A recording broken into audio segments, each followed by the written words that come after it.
오늘 첫 주제는 박지원 불가로 잡았습니다. 자, 박지원 전 비대위원장이 계속 당내 쓴소리를 도맡았었는데 전당대회에 당대표로 출마하겠다. 지난 주말 인터뷰에서 밝혔는데 오늘 비대위가 우상호 비대위는 출마할 자격이 없다. 왜냐하면 당원이 된 지 너무 오래 안 됐기 때문에라고 밝혔습니다. 차례로 얘기를 들어보겠습니다. 네, 당대표 출마에 결심했습니다. 민주당을 다시 국민을 위한 정당, 청년의 목소리를 듣는 정당으로 만들고자 하는 의지를 오늘 이 자리에서 밝힙니다. 근데 제가 아직 당원 가입을 한 지 6개월이 안 됐습니다. 그래서 제 출마 당락은 이제 우리 당 비대위와 당무위에서 논의를 할 사안인 것으로 알고 있습니다.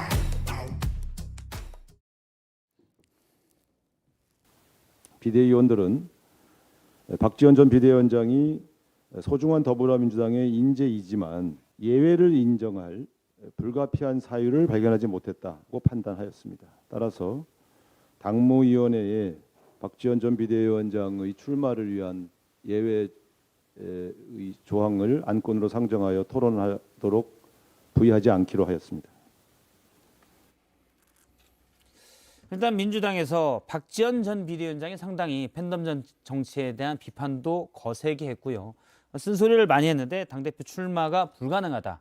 6개월 당원이 돼 있어야 피선거권이 있는데 그 예외를 인정할 수 없다라는 우상호 비대위원장 얘기를 들었습니다.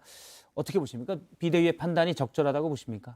아니, 저는 적절하다고 생각합니다. 그러니까 이게 그 권리당원이 일단은 돼야 지금 피선거권이 있는 건데 저희 권리당원 기준이 6개월이거든요. 이제 그게 모자라다라는 부분인데 저희가 그 피선거권뿐만 아니라 이번에 투표권이라든지 다른 여러 가지 권한에서 그 박지원 위원장의 경우에 이 예외를 인정할 경우에 실제로는 지금까지 가져왔었던 굉장히 여러 가지 이 룰들의 예외를 또 상당수 인정할 수 있는 굉장히 좀 복잡한 상황으로 갈 수 있거든요. 그래서 그러니까 특별한 지금 사유가 아니기 때문에 원칙을 지키는 게 되게 중요하지 않나라는 생각이 되고요. 특히나 저희가 지난번 대선 과정에서 실제로 여러 가지 뭐 대사면 뭐 이런 조치들을 통해서 지금 당이 가지고 있는 여러 이 당의 질서와 관련된 원칙들이 많이 훼손되어 있는 상황이거든요. 근데 이번 전당대회 그리고 지난 지방선거의 어떤 반성 지점들을 통해서 어떻게 보면 원칙을 좀 바로 세우는 이제 그런 방식들을 비대위가 더 전준위와 비대위가 더 많이 고민하지 않았나라는 생각이 들고 저도 지지합니다. 뭐 당규에 정해진 사항대로 결정을 한 거기 때문에 그걸 가지고 비대위의 결정이 잘못됐다라고 얘기하기는 어려운데 어쨌든 예외 조항이 있단 말이에요. 그리고 박지원 비대위원장이 한 2달 모자란 것 같아요. 자격을 얻기에.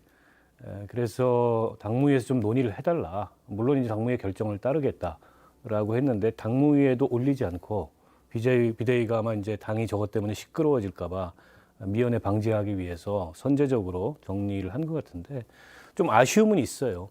특히나 이제 이게 논의되는 과정에서 이른바 이재명 의원과 가까운 그런 의원들이 이거는 뭐 특혜를 요구하는 거다라는 프레임으로 박지원 위원장을 많이 공격을 했어요. 김남국 의원이나 이런 분들이. 근데 그런 프레임을 씌울 정도까지의 문제였나라는 생각이 들고 조금은 더 좀 이 가슴을 넓게 그렇게 박지원 위원장의 당권 도전하겠다는 거를 봐줬으면 어땠을까. 어찌됐건 지금 민주당 내에 없는 목소리고 그리고 지방선거 전에 물론 지방선거 결과가 좋지 않았습니다만 이른바 5대 혁신 방향이라는 것을 통해서 당의 변화와 혁신 그리고 지금 민주당에 꼭 필요한 그런 목소리를 내고 있기 때문에 이번 전당대회에서 저런 목소리가 나오는 것도 담기는 것도 민주당의 경쟁력 강화를 위해서 나쁜 건 아니었을 텐데 그렇게 매몰차게 마치 젊은 청년이 특권을 요구한다는 식으로 그렇게 몰아붙일 일이었나 그런 점에서 좀 아쉬움이 있어요. 네, 뭐 저부터 할까요? 네.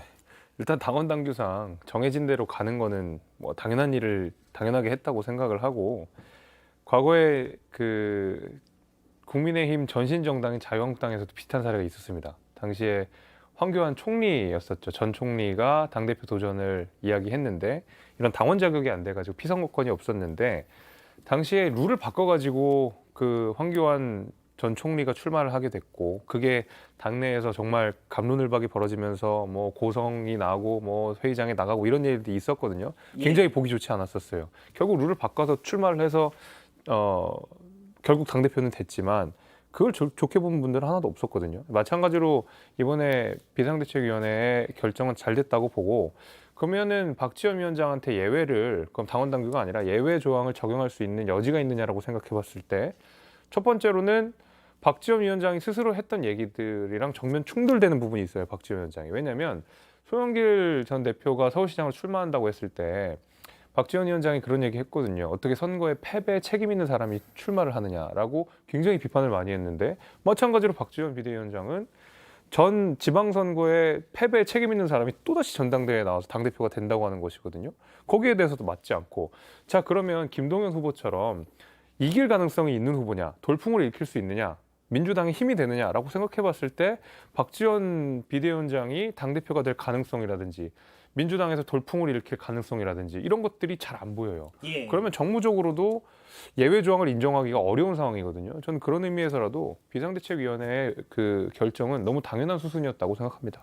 아니 상식적으로도 이 박지원 전 비대위원장의 이 발언이 좀 순서가 엇갈려요. 지금 보면은 맨 첫 발언이 당대표 출마를 결심했습니다라고 돼 있잖아요. 이거는 본인의 출마 자격이 뭐 예외가 인정됐다거나 하는 전제하에서 하는 말이잖아요. 그래놓고 뒤에 보면 제 출마 당락은 뭐 비대위와 당무에서 논의할 사안 출마 당락이 아니라 여부겠죠. 그런 걸로 알고 있습니다. 이 말을 먼저 해야죠.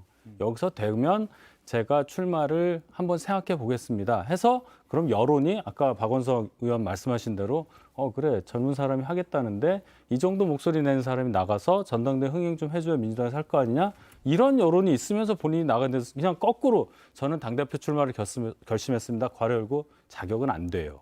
그리고 뒤에 가서 인정해 주세요 이런 말을 하면 누가 들어도 이거는 우리 정서상 우리 정서 아니더라도 논리적으로 말이 안 되지 않느냐 이런 비판을 먼저 하게 됩니다. 근데 박지원 전 비대위원장이 당대표 출마도 안 되고 그러면 이제 사실 지금 민주당이 대선과 지방선거 그리고 그 이후에서 다른 목소리를 많이 높여야 하지 않습니까? 좀 정치적 공간이 없어질 것 같아요. 미래는 어떻게 보십니까? 미래를 제가 바로 예단하기는 굉장히 어려울 것 같은데요.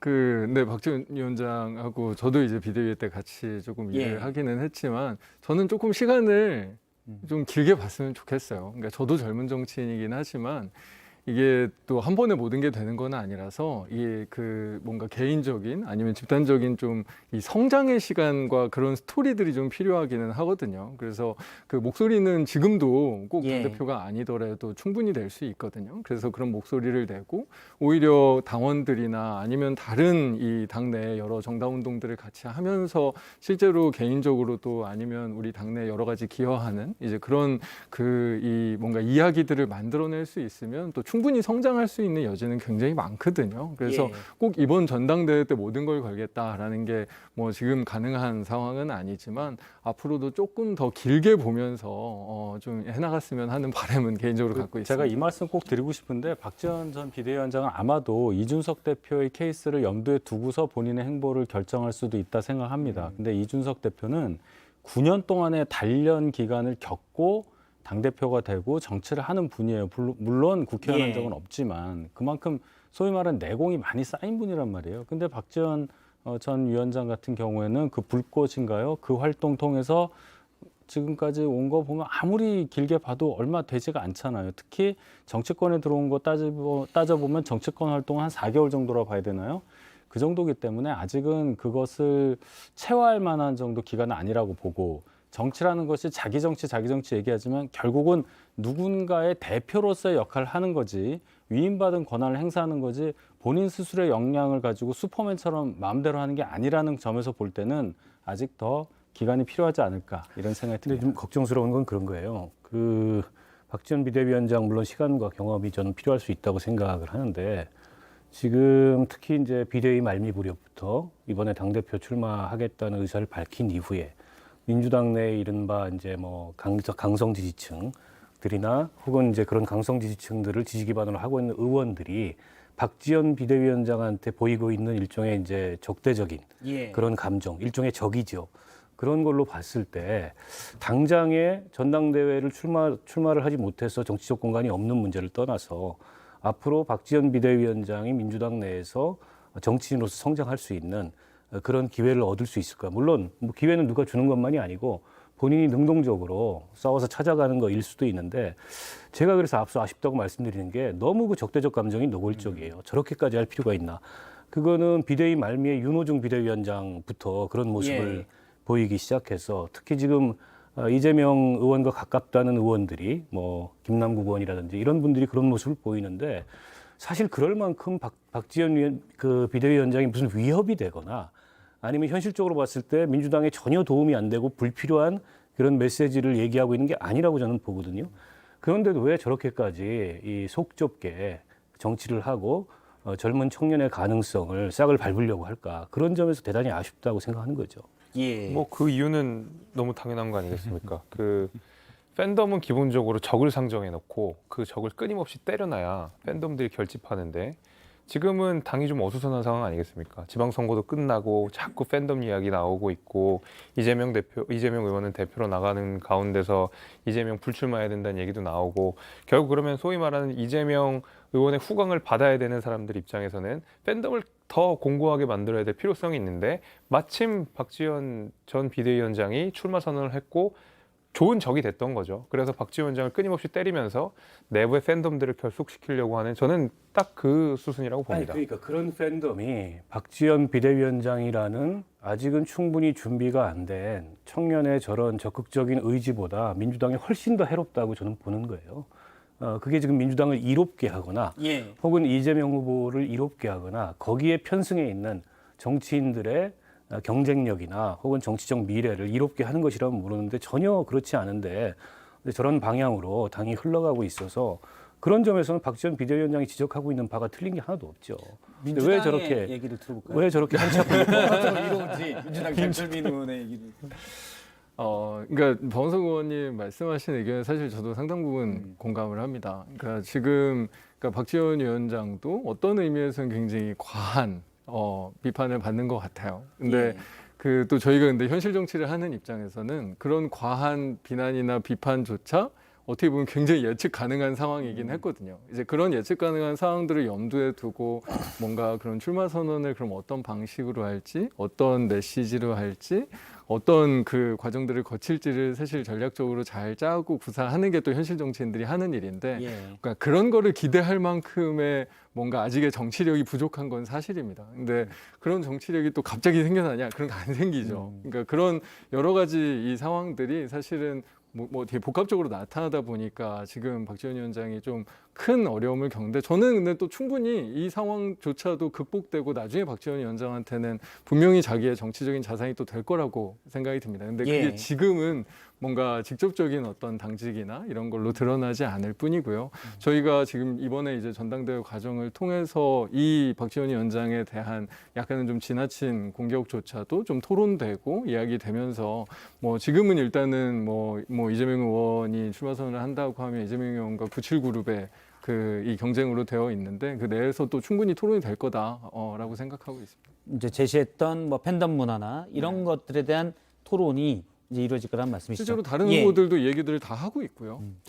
박지원 전 비대위원장이 한 얘기 중에 근데 눈에 띄는 부분들이 있습니다. 이 부분은 박지원 전 비대위원장만 얘기한 게 아니라 어제 당대표 출마 선언한 강훈식 의원도 마찬가지 얘기를 했는데요.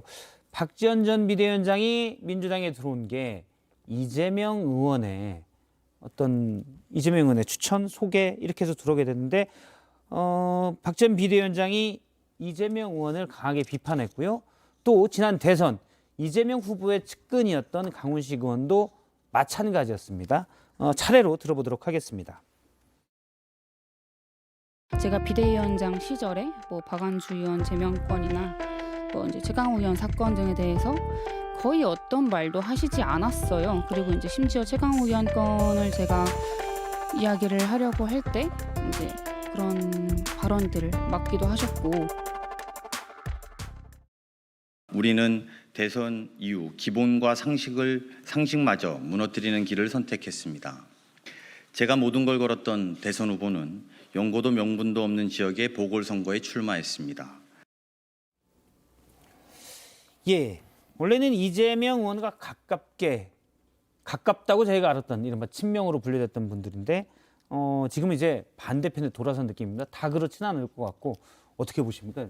먼저 박원석 의원님부터 얘기를 들어볼까요? 뭐 전당대회 출마를 했으니까 어쨌든 경쟁 상황이 있는 거 아니겠습니까? 당연히 뭐 당내에 있는 비판을 본인의 문제의식을 가지고 얘기한 거라고 보고, 그렇다고 해서 이재명 의원하고 등을 돌리고 예. 적대적인 관계가 됐다, 그렇게까지 보기는 어려울 것 같아요. 아, 그래요?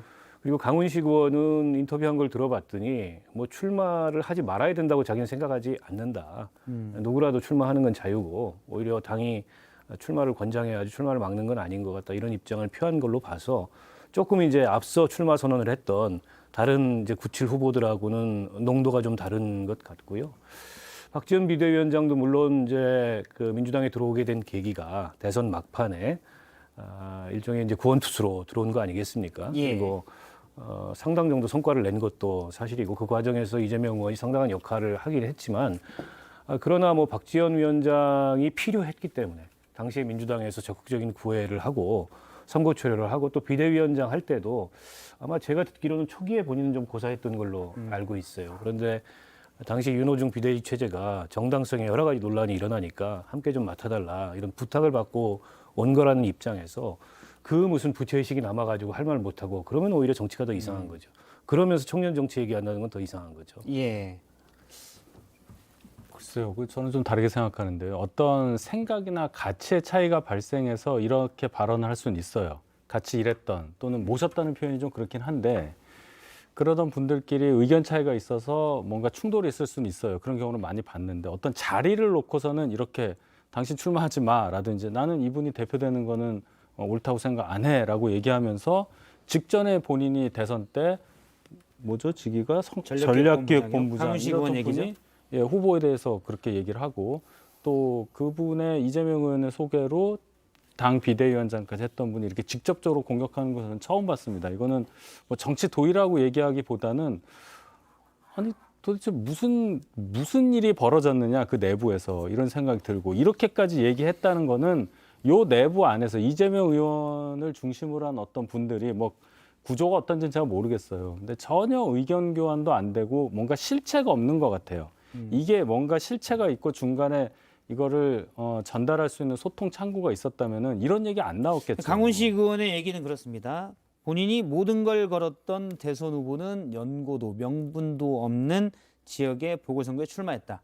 그러니까 이재명 후보의 당시 전략기획본부장이었기 때문에 최측근으로 분류가 됐었는데 모든 거를 걸고 대선을 도왔는데 대선 패배 이후에 개항을 보궐선거에 이재명 의원이 출마하게 되면서 그 모습에 이제 실망했다는 맥락이거든요. 그러면 더 센 표현으로 선언을 해야 돼요. 나는 앞으로의 정치 인생은 이재명과 같이 가지 않는다는 선언을 하고 이렇게 나와야 되지. 출마하는 거를 뭐 막을 생각은 없고 뭐 이러면서 그분이 당대표 되는 거는 뭐 옳다고 생각하지 않는다. 이런 식으로 두루뭉술 넘어갈 일이 아니죠. 예. 근데 저는 조금 다르게 생각하는 건 그러니까 물론 둘 다 사실입니다. 그러니까 박지원 위원장의 경우에 이재명 의원의 권유에 의해서 비대위원장을 이 설득과 권유에 의해서 한 것도 사실이고 우리 강훈식 그 의원 같은 경우에도 그 대선 때 전략기획위원장을 한 것도 사실이고요. 근데 이게 그렇게 말씀을 하시려면 이게 원래 사람의 뭔가 복무하고 이재명 의원과의 개인적인 관계에 의해서 당직이나 이런 걸 했다고 하면 뭐 그 말씀들이 좀 맞을 수 있지만 뭔가 대선 승리와 여러 가지 지금 당의 어려운 위기에서의 극복 같은 것들의 어떤 대의를 위해서 이 당직을 했었던 거기 때문에 이후에 벌어진 여러 가지 당무 상황에서 뭔가 이 원칙 훼손을 느꼈다라는 개인적인 반성과 당에 대한 반성을 통해서 출마 선언을 하고 그런 이야기들을 시작하는 건 충분히 의미가 있는 이야기거든요. 왜 출마 선언 때 얘기했냐는 거예요. 개항을 출마하겠다고 한 건 꽤 된 얘기잖아요. 그럼 그때 그 얘기를 했었어야 되는, 그래야 진실성이 담보되는 거지. 대표 나가려니까 이 얘기 해야 되겠다. 그래서 한 것밖에 더 됩니까? 저는 그 말을 좀 보태자 그러면 그 이번 그 민주당 전당대회는 심플하게 얘기해서 이재명이냐 아니냐잖아요. 그러니까 이재명만 있고 그 밖에 다른 뭐 세력이라고 해야 될까요? 뭐 뚜렷하게 캐릭터가 이제 막 구축하기 시작하는, 아직까지는 그 정체성이 대단히 희미한 97그룹이라는 데가 있고, 또 한 축으로는 박지원 전 비대위원장 이렇게가 있는 건데, 사실 이제 강훈식 의원 얘기하는 내용을 잘 들어보고 나머지 그 출마 선언을 하신 분들 내지는 출마 예정이 되신 분들의 메시지가 보면 전부 이재명의 반사체로서 자신의 브랜드들을 구축하고 있는 것 같아요. 보면 이재명은 이러니까 나는 이렇고, 이재명은 불출마해야 되는데 나는 출마해야 되고, 항상 전제가 이재명이거든요. 그러니까 개인 브랜드나 개인 캐릭터가 전혀 없는 상태에서 계속 이재명만을 비춰서 그 반사체로서 입지를 세우다 보니까 이재명 의원과 차별화는 해야 되는데 그렇다고 대놓고 척을 지기는 좀 어렵고, 이러다 보니까 애매한 메시지로 자꾸 이렇게 메시지가 저는 나오는 것 같거든요. 그러니까 이런 이유는 다분히 이제 97그룹이라고 하는 그룹 자체가 민주당 내에서 보여줬던 뚜렷한 족적이 없는 거기 때문에 그렇겠죠. 그러니까 뭐 박용진 의원이라든지 뭐 일부 의원들 가운데서는, 소위 말하는 97그룹 가운데서는 민주당에 쓴소리를 했던 분들도 있지만, 그렇다고 해서 그게 민주당의 주류를 바꾸거나 흐름을 바꾸거나 내지는 국민들의 마음을 얻는 데 결정적인 역할을 하지는 못했거든요. 때로는 위축되는 모습을 보였고, 때로는 그 기류에 편승하는 모습도 보여줬기 때문에 결국 97그룹이 상징하는 바가 뭔지 전혀 모르는 상태에서 계속 이재명의 반사체로서만 자신들의 입지들을 채우다 보니까 이런 사실 설득력 떨어지는 이야기들이 나올 수밖에 없다고 봅니다. 예, 알겠습니다. 지금 일부 이제 의원들이 장철민 의원님께 잠깐 여쭤보면 지금 막 언론에서도 그렇고 네. 여러 97그룹들이 지금 김재섭 비대위원이 얘기했듯이 이재명 의원의 비판적 입장을 취하는 목소리들이 많이 다뤄지잖아요. 당내 분위기는 어떻습니까? 그래도 우리가 5대명이라는 얘기가 또 계속 나오고 있고. 근데 그 저기 정치를 하든 저희가 무슨 일을 하든 되게 자연스러운 일인 것 같아요. 왜냐하면 우리가 나아가기 위해서 극복해야 되거든요. 예. 지금까지의 문제들이 무엇인지 그런 문제들을 정확하게 만들어 놓고 그 문제를 극복하는 새로운 비전을 거기에서 만들어갈 수 있는 건데, 지금은 뭐 아까 얘기하신 대로 뭐 5대명 얘기가 나올 정도로 이재명 의원이 당대표가 될 게 너무 당연한 일이다라는 인식들이 굉장히 많기 때문에, 그러면 이재명 의원이 당대표가 됐을 때 당내가 가지고 있는 여러 문제들이 무엇일 것이냐라는 부분들을 정확하게 만들어 놓고 그것을 극복한 민주당의 새로운 미래를 그리는 건 너무나 논리적으로도 그렇고 뭔가 전략을 세우는 데 있어서 너무나 당연한 이야기거든요. 예. 이게 당연한 흐름이기 때문에 사실은 후보들도 그렇고 이 후보들을 지지하거나 앞으로 지지할 수 있는 여지가 있는 어떤 그 당내 뭐 당원들이 됐든 의원들이 됐든요, 이런 분들도 그런 흐름들을 가지고 있는 거고요. 실제로 그 이런 어떤 대선 직후에 지방선거까지 이루어졌던 뭐 이재명의 민주당 뭐 이 사당화되고 있다, 약간 이런 비판들이 많지 않았습니까? 그래서 당내 민주성을 확보하기 위해서 다양한 도전적인 흐름들이 나와야 된다라는 이야기들도 굉장히 많았고요. 그러면 그런 도전적인 흐름들을 이 97그룹들이 어떻게 보면 이재명의 민주당을 극복하겠습니다라고 선언하면서 나오고 그 이후에 자기 얘기들을 하기 시작하게 되는 순간이 요즘인 예. 거잖아요. 그러면 당연히 이런 어떤 새로운 도전에 대한 지지와 격려들이 있는 거고, 아 그래 그러면 지금부터 니네 얘기를 들어보자, 해봐라 라는 어떤 그런 분위기가 지금 의원들이나 당원들도 굉장히 많이 형성돼 있는 상황인 과정 거죠. 중에 네. 그 흐름의 과정 중에 지금의 앞부분이란 말씀이시죠? 그렇죠. 그러면 짧게 지금부터, 요거만 네. 여쭤볼게요. 바람이 좀 일고 있습니까, 당내? 장철민 의원이 보시기에? 일단은 저는 의원들 사이에서의 바람은 확실히 있는 것 같고, 어. 근데 이게 당원들 전체까지 확대될 거냐, 그래서 국민들을 설득할 수 있는 데까지 나아갈 거냐는 어떻게 보면 후보들의 예. 몫이 점점 이제 되고 있는 그런 상황이라고 보죠. 그 좀 비판적으로 얘기를 해보자면 전당대회라는 기간은 굉장히 짧아요. 그리고 이제 당원들이나 국민들이 이재명 의원이 아닌 다른 후보들을 이렇게 인식하게 되기까지 시간도 상당 시간 걸릴 거라고 보고, 그러려면 그 이재명의 민주당이 아닌 민주당의 이재명을 외치는 그런 후보들이 그동안에 쌓아왔던 스토리가 뭔가, 이게 굉장히 예. 중요한데 사실 스토리들이 별로 없어요. 게다가 세대교체론이 잠깐 나왔는데 이 세대교체론이 약간 계파 대리전 같은 성격으로 좀 변질된 측면이 없지 않아 있습니다. 전해철, 홍영표 이런 분들이 불출마 선언을 잇따라 하면서 별로 국민적 관심사도 아니었는데, 그 대신 좀 저런 세력, 저런 분들을 내세우는구나. 게다가 이인영 의원이 불러 모아가지고 뭐 도원 결의하고 나가자, 그런 예. 모습도, 아니 뭐 형님이 허락하는 당대표 출마해야 됩니까? 그러니까 사실은 지금 나와 있는 97세대들이 당내에서 그동안에 얼마나 기존 질서를 바꾸기 위해서 고군분투하고 도전적인 그런 메시지와 행보를 보였는가. 제가 보기엔 박용진 의원 정도 빼고는 없어요. 아마 이제 그에 대해서 당원들이나 국민들의 냉정한 평가가 저는 따를 거라고 보고 그러다 보니까 뭔가 이제 시끌시끌한데 먹을 거 없는 잔치가 된 거죠. 근데 이제 그 국민의힘하고 좀 비교를 해보면 과거에 이준석 그 당대표가 돌풍을 일으킬 때 어쨌든 이준석은 박근혜 퀴즈로 정치권에 입문을 했지만 늘 당 주류에 편승해서 자기를 관리해왔던 그런 캐릭터는 아니었어요.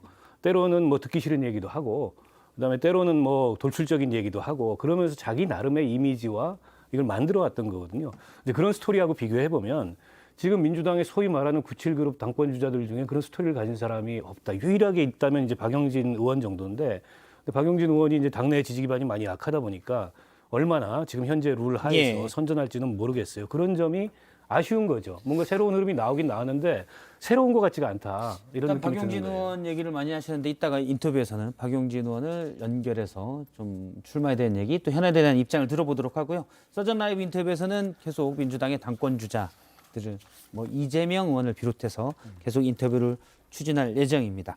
자, 앞서 이제 전당대회 룰 얘기를 했는데 오늘 민주당이 전당대회 규정을 바꿨습니다. 먼저 안규백 전당대회 준비위원장의 얘기를 들어보겠습니다. 선거인단 구성과 관련하여 대의원 비중을 현행 45%에서 30%로 낮추고 그만큼 국민 비중을 10%에서 25%로 상향하여 국민 비중을 150% 상향하였습니다. 그래서 대의원 30%, 권리당원 40%, 일반당원 5%, 국민 25%로 결정하였습니다. 저도 사실 했는데 별로. 일단 남의 당 전당대회 룰인데 그 국민의힘에서는 계속 왜 민주당 전당대회 룰이 이렇게 후진적이냐 보수적이다라고 했잖아요. 그러니까 민심 반영이 대부분 안 돼 있어서 대의원과 권리당원 비율만 너무 높다라고 했는데 지금 좀 바뀌었거든요. 훈수 두듯이 어떤지 윤희석 대변인님이 평가해 주신다면. 저희도 그 당대표 뽑을 때는 7대 3이에요. 예. 당심 7, 민심 3인데 그렇게 따져보면 뭐 25니까 뭐 어느 정도 얼추. 제가 근데 항상 지적하는 게 도대체 대의원이 뭐냐는 거예요. 이 대의원이 45였다가 이제 30으로 내려간 것까지는 뭐 좋은 건데 이 대의원 비율이 되게 적잖아요. 그래서 이 대의원이라는 제도를 옛날처럼 계속 유지하고 있는 이유를 뭐 설명을 제가 듣긴 했는데 이 부분은 제가 지적하지 않을 수 없습니다. 당에서 볼 때는 어떻습니까? 지금 이 정도면 많이 바뀐 겁니까? 그 대의원 같은 경우에 국민들이 잘 모르셔서 설명을 잠깐 드리면 예. 예전에 사실 김대중 대통령일 때 우리 사실 호남 정당이었잖아요, 민주당이. 그러다 보니 전국의 그 영남이든 다른 지역에서도 우리가 전국 정당으로 나아가 보자라는 취지에서 실제로 이제 대의원들이 전국 정당으로 가려는 시도였었었죠. 그래서 이 굉장히 이제 당세가 약한 지역에도 대의원이라는 어떻게 보면 훨씬 더 큰 권한들을 부여했던 거고, 근데 저희가 전국 정당이 이미 되다 보니까 이게 대의원 제도가 그 당시와 좀 맞지 않는 게 아니냐라는 약간의 변화가 좀 있었고, 또 최근에는 이런 어떤 권리당원들이 있어도 실제로 오프라인에서 적극적인 당 활동을 하는 분들에게 이런 대의원의 권한과 지위들을 주면서 그런 어떤 온라인과 오프라인의 조화가 되게 중요하다. 약간 이런 취지들이 아직도 남아 있어서 이 제도를 유지하는 권리당원이 좀 적극적인 지지자라면 대의원들은 실제 활동가기 때문에 실제 활동을 하는 좀 더 분들인 거죠. 그래서 그 조화를 권한을 지금 주자라는 추구하는 거군요. 거고, 근데 이제 워낙 그 지금 이번에 저희가 이 권리당원 숫자가 워낙 많이 늘다 보니까 이 표의 등가성 문제가 워낙 극심하게 지적이 됐고, 그래서 일반 국민들 의 비율을 높이는 결정을 한 것 같은데, 이 부분에 대해서는 충분하게 합리적인 변화로 우리가 한 단계 나아가고 있다라는 판단이 들고요. 네. 저희가 다음번 전당대회 가면 또 다시 또 토론이 이루어지겠죠. 이게 우리가 어떤 방향으로 나가야 되는지. 그때 뵙죠. 뭐. 예, 알겠습니다. 일부에서는 이제 5대5, 당심과 민심을 5대5로 해야 된다는 주장도 있었는데 어쨌든 대의원 비율이 조금 낮아졌고 일반 여론조사 비율이 조금 올라가는 식으로 전당대회 룰이 바뀌었고요. 한 가지 더 전해드리자면 집단 지도 체제가 아닌 단일성 집단 지도 체제를 유지하기로 했다. 그러니까 당 대표와 최고위원을 분리 선출하도록 했습니다. 어떻게 보면 이재명 의원에게 조금은 유리하게 된 거 아닌가 이런 생각도 좀 들고요. 그렇죠. 뭐 이거는 예. 네, 당연히 그럴 수밖에 없는 게 최고위원, 그러니까 대표 최고위원 체제, 예. 집단 지도 체제 같은 경우에는 당 대표의 권한이 지금 민주당의 당대표의 권한보다 훨씬 떨어지기 때문에 당연히 이 당대표와 나머지 최고위원을 별도로 선출하는 지금 규정이 이재명 의원이 당대표가 됐을 때 말 그대로 힘을 쓰기에 훨씬 좋은 구조다라는 권한이 좀 더 것은 있는. 뭐 너무 당연한 내용이고, 애초에 그 최고위원 얘기가 나왔을 때, 그러니까 집단지도 체제가 나왔을 때 이재명 의원이랑 대항마가 없기 때문에 차라리 제도로서 힘을 빼자라고 해가지고 궁여지책으로 나왔던 게 이제 집단지도 체제이기 때문에 애초에 이거는 받아들여지지 않을 거라는 예상은 우리가 넉넉히 했을 것 같고요. 저는 사실 이제 대의원을 15% 빼가지고 일반 여론조사 15%를 늘린 거잖아요. 근데 대의원은 정말로 많은 지적들이 있었거든요. 국민들이 일단 납득이 잘 안 되고, 말씀하신 대로 DJ 때 생겼던 제도인데 아직까지 있어야 될 필요가 뭐가 있느냐 지적이 많았고, 그러다 보니까 좀 만만한 게 대의원이었던 것 같거든요. 그래서 이제 많이 여기서 빼가지고 일반 여론조사에 넣었는데, 국민의힘이 7대3이지만 예선할 때는 5대5까지도 했었어요. 예. 바로 이준석 대표 있을 때. 이 정도로 좀 과감하게, 적어도 본선이 아니라도 예선 과정 속에서라도 확실하게 물을 확 타야 되는데 굉장히 소극적으로 여기 빼서 요만큼 올리고 이제 이런 식이거든요. 그러니까 차마 30%까지는 못하겠고 25%까지 올린 것 같아요. 국민의힘 준하게. 그런 거 보면서 정말 마지못해 그냥 일반 여론조사 조금 올렸구나. 저는 그 생각이 좀 들었습니다. 비대위가 그렇게 비상한 느낌이 없었다 이 말씀이시죠? 그렇죠. 이거는 그 현상 유지 내지는 크게 욕먹지 않는 방식으로 하면서도 그냥 우리는 여론을 좀 더 신경 쓴다라는 인상만 주는 딱 그 정도의 느낌입니다. 예, 알겠습니다. 지금 옆집 분수긴 한데 설득력이 좀 있다고 보십니까? 네, 뭐 그 사실 전당대회 앞두고 당권 주자들이 흔쾌히 동의하지 않는데 룰을 대폭 바꾸기가 쉽지가 않아요. 그 정당이라는 게 뭐 그렇게 돌아가지 않기 때문에 지금보다 위기감이 더 크다면 뭐 그럴 수 있겠죠. 그래서 아마 이 정도 선에서 조정이 된 것 같고요. 저는 집단지도 체제라는 게 듣기에는 참 좋아 보이는데 산으로 갑니다, 그거. 그렇죠. 다른 당들 다 해봤거든요, 집단지도 체제. 절대 거기서 무슨 구속력이 있는 그런 결정이나 일사불란한 정치적 방침을 세우기 어렵기 때문에 예. 오히려 이게 이 최고위원 출마자들의 이해관계 때문에 그런 얘기가 잠깐 나왔던 것 같은데 그거는 아마 민주당으로서는 더 안 좋은 결과가 될 수도 있었다 이렇게 생각하고 룰 바꾼 건 잘했는데요. 그러나 이제 여전히 민주정당에서 그리고 현대정당에서 1인 1표의 원리가 관철이 안 된다는 거는 좀 드문 사례예요. 지금 어떤 정당도 1인 1표의 원리는 관철이 되는데 이게 아마도 이제 과거에는 대의원 제도가 어떤 의미였는지 모르지만 지금은 현역 의원들과 지역 당협위원장들의 기득권이거든요. 기득권을 한꺼번에 지금 못 줄이다 보니까 좀 다소는 어정쩡하게 룰 개정이 된 거 아닌가 싶습니다.